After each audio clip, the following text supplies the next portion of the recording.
Гости,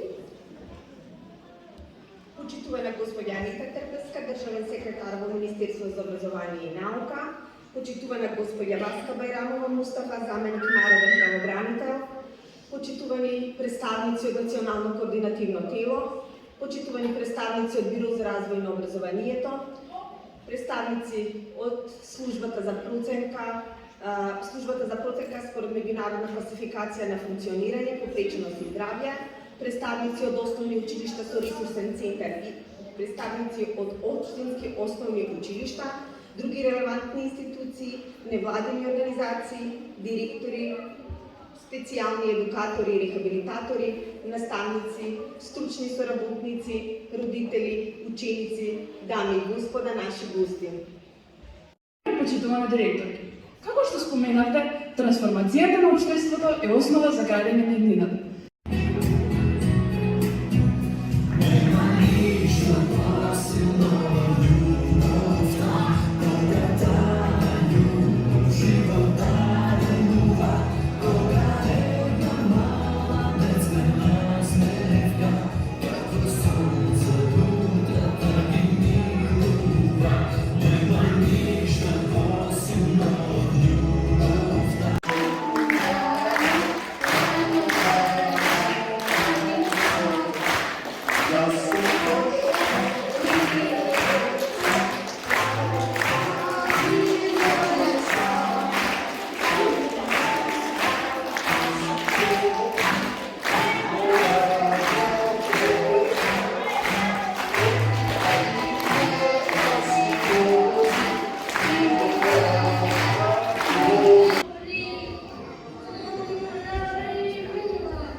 Imate убаво искуство. Vengono sei caldo fundo, aia shëndrohet në luftutur minore, që është bukuron botën në eksistencën e saj, sepse asnjëherë nuk është vonë për të transformuar veten.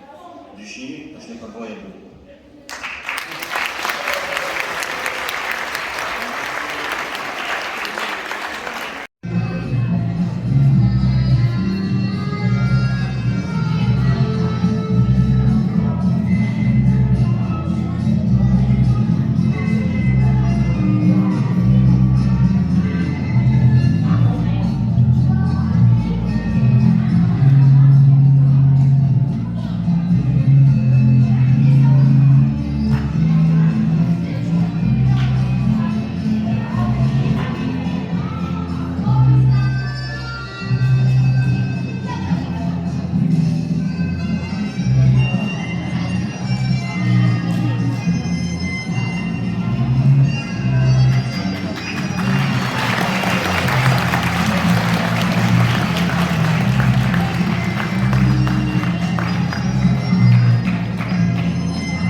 Се надеваме дека го уверивме дека во различностите е убавината, но и силата.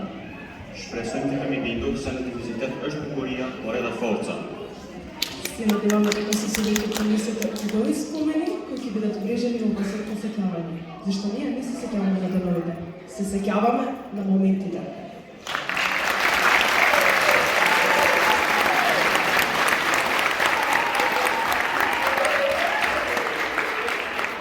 Ви благодариме на присуството и да покануваме на кратко освежување во фоајето, каде што сите учесници ќе добијат благодарници за